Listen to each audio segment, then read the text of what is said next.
Good evening. আচ্ছা দেখো, আজকের ক্লাসে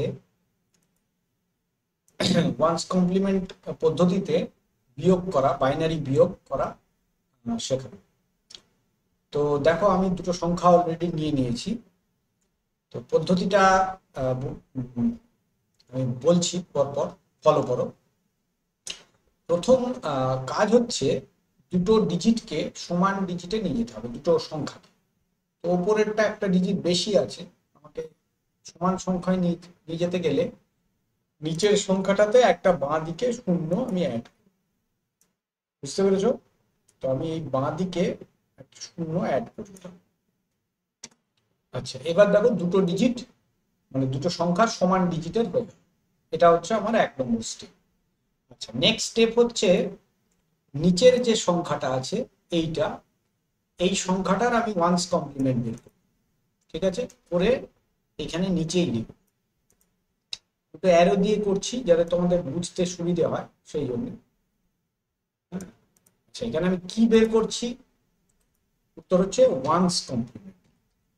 ওয়ান্স কমপ্লিমেন্ট, নিচের সংখ্যাটা ওয়ান্স কমপ্লিমেন্ট করলাম, করে আমি আবার লিখছি।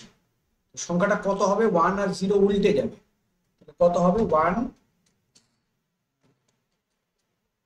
0 0 1 0। ঠিক আছে, নেক্সট কাজ হচ্ছে তার সঙ্গে ওপরের সংখ্যাটাকে আমাকে যোগ করতে হবে।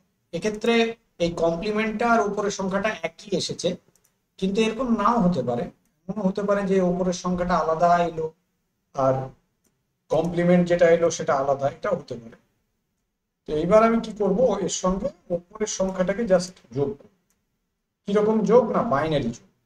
ঠিক আছে, আচ্ছা তাহলে এবার উপরের সংখ্যাটাকে লিখে নিই।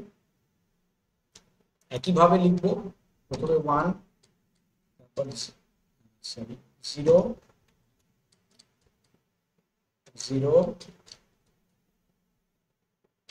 1 0 হয়ে গেল। এবার আমাকে কি করতে হবে? Binary addition. তো বাইনারি অ্যাডিশনের নিয়ম তোমাদের অলরেডি আমি শিখিয়েছি, একটু যদি মনে করো তাহলে পারবে। এবার আমাকে বাইনারি অ্যাডিশনই করতে হবে, তো মানে যোগ করব। তো বাইনারি যোগের ক্ষেত্রে খালি একটাই সূত্র, 1 1 যোগ করলে 10 হয়। তোমরা নিশ্চয়ই, তোমাদের সেটা খেয়াল আছে। তো দেখো আমি যোগটা করছি। যোগ কত হবে? প্রথমে 0 প্লাস 0, তার মানে এখানে কত হলো? 0। আচ্ছা, তারপরে কত হবে? তারপর 1 1 0, আর হাতে থাকলো 1, যেটা কিনা বসে গেল। তার মানে পরের দুটো ডিজিট কত কত এলো? 1 আর 0 এলো, বুঝতে পারলে? তারপরেরটা তো শুধু 0 আছে, 0 যোগ করে 0ই আসবে, কোনো অসুবিধা নেই। তারপরেরটা আবার 10 আসবে, কারণ 1 1 1 0 হয়। তো এখানে 1 এলো, এখানে 0 এলো। ঠিক আছে, এইবার ফাইনাল যে অ্যান্সারটা আমরা পেলাম, খেয়াল করো সেখানে একটা অতিরিক্ত 1 আছে মূল সংখ্যাগুলোর থেকে।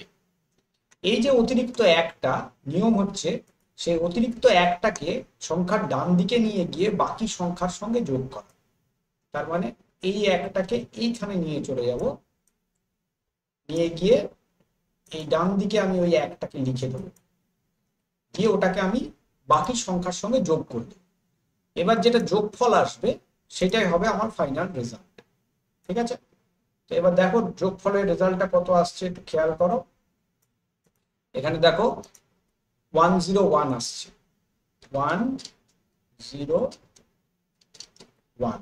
ঠিক আছে, আর বাঁ দিকে আরো দুটো শূন্য আসবে, সে দুটো আমি লিখিনি। ওই শূন্য দুটো লেখা না লেখা সমান, সেজন্য লিখিনি।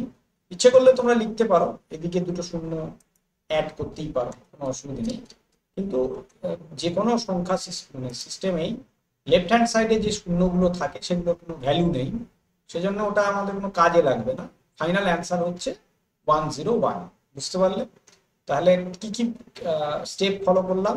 1 নম্বর হচ্ছে দুটো সংখ্যাকে সমান ডিজিটে নিয়ে যেতে হবে, এটা 1 নম্বর স্টেপ, এটা ভুল হলে কিন্তু হবে না। আচ্ছা, 2 নম্বর, দ্বিতীয় সংখ্যাটার ওয়ান্স কমপ্লিমেন্ট বের করতে হবে, করেছি। 3 নম্বর, তার সঙ্গে প্রথম সংখ্যাটাকে যোগ করতে হবে, করেছি।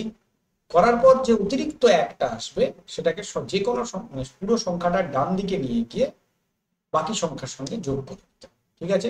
এইবার তোমাদের যেটা মনে হতে পারে, যদি এই সংখ্যাটা দশমিক থাকতো তাহলে কি করতাম? কিছুই করতাম না, যেভাবে যা করেছি সব একই থাকতো। ধরে নাও এই সংখ্যাটা দশমিক আছে, কিরকম? এইরকম। ঠিক আছে, তাহলে সেক্ষেত্রেও যোগফল কিরকম আসতো? কমপ্লিমেন্ট এরকম আসতো। কমপ্লিমেন্টের পর তার সঙ্গে ওপরেরটা যোগ করতাম এরকম, যোগফল কিরকম আসতো? এরকম। এবং ফাইনাল যোগফল কিরকম আসতো? এরকম।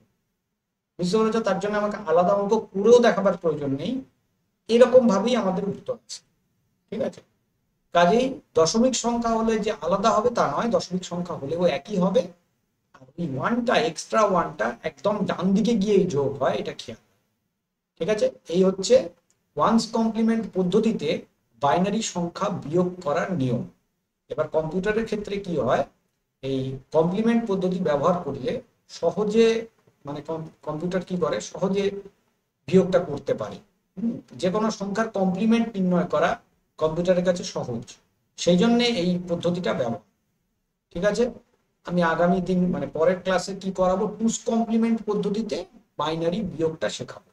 ঠিক আছে, আর অলরেডি তোমরা আগের ভিডিওতে ওয়ান্স কমপ্লিমেন্ট কি করে করতে হয় শিখে গেছো, প্লাস টুস কমপ্লিমেন্ট কিভাবে করতে হয় সেটাও শিখে গেছো। কাজেই নিশ্চয়ই পারবে। ওয়ান্স কমপ্লিমেন্ট তো বুঝতেই পারলে, ওয়ান গুলো জিরো হয়ে যাবে আর জিরো গুলো ওয়ান হয়ে যাবে।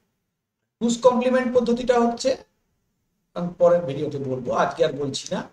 আজকের ক্লাসে এইটুকুই থাকলো, পরের ক্লাসে আবার টুস কমপ্লিমেন্ট মেথডটা শেখাবো। থ্যাংক ইউ সকলকে।